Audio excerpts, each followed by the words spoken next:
Monsieur le Vent. Une histoire de Jean-Pierre Hidat. Lorsqu'il est content, Monsieur le Vent souffle doucement. Et les fleurs, en l'entendant, se balancent. Lorsqu'il est content, Monsieur le Vent caresse l'eau. Et les bateaux glissent. Lorsqu'il est content, Monsieur le Vent soulève les rideaux et il fait danser la lumière. Lorsqu'il n'est pas content, Monsieur le Vent souffle plus fort et les feuilles, en l'entendant, tremblent.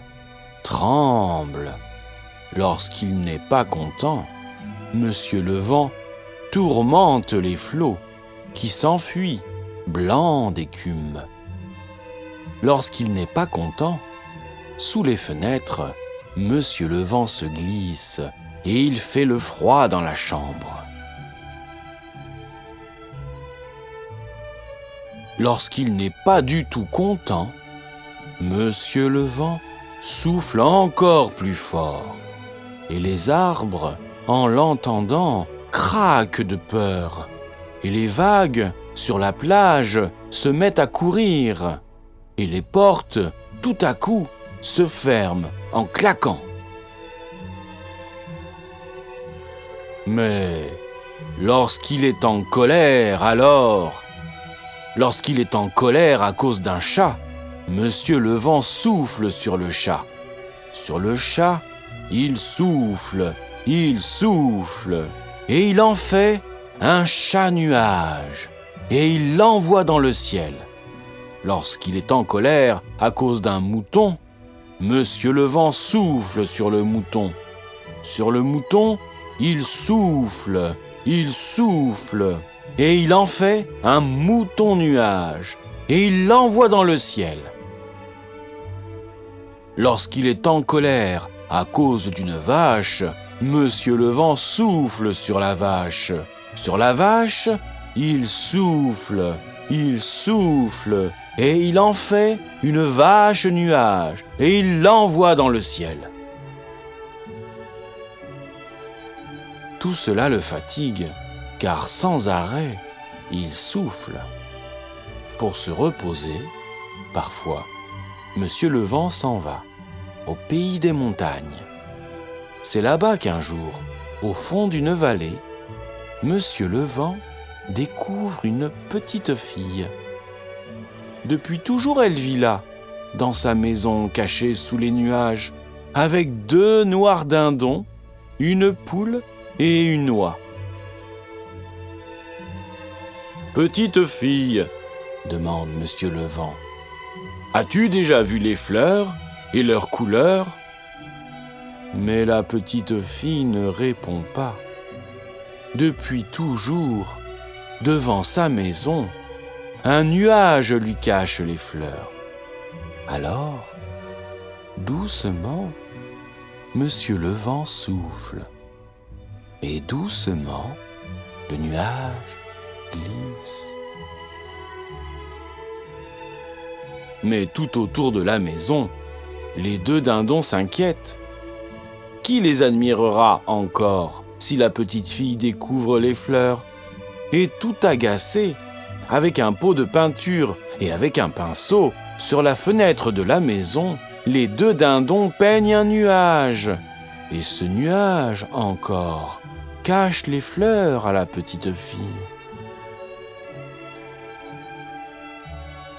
Alors, Monsieur le Vent souffle. Il souffle plus fort, car il n'est pas content.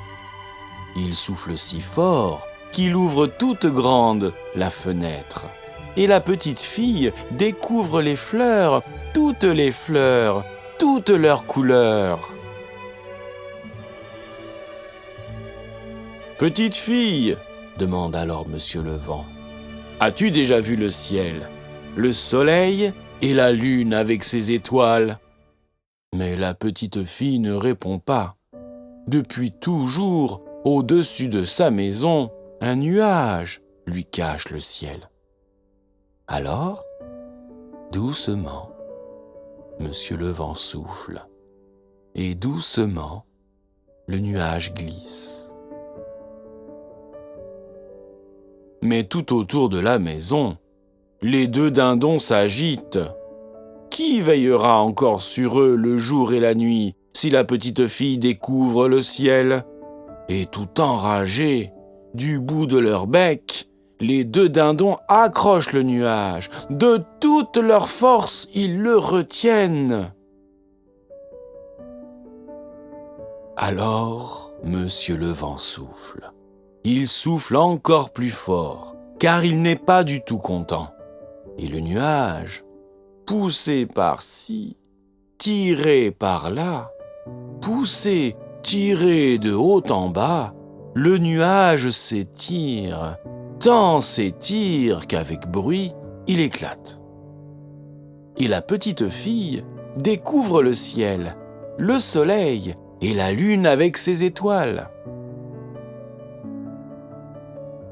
« Petite fille, demande alors Monsieur le Vent, as-tu déjà vu la montagne et le chemin qui va sur la montagne ?» Mais la petite fille ne répond pas. Depuis toujours, derrière sa maison, un nuage lui cache la montagne. Alors, doucement, Monsieur le Vent souffle et doucement, le nuage glisse. Mais tout autour de la maison, les deux dindons se fâchent. Qui les nourrira encore si la petite fille s'en va sur la montagne tout au bout du chemin?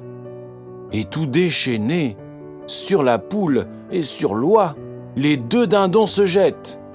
Puis, dans la maison, ils cassent et saccagent en faisant tant de bruit, en poussant tant de cris qu'alors... Alors, Monsieur le Vent se met en colère. Sur les dindons, il souffle, et il en fait des dindons nuages, et il les envoie dans le ciel. Et la petite fille découvre la montagne et le chemin qui va sur la montagne. Et sur la montagne, tout au bout du chemin, la petite fille découvre le grand pays derrière la montagne.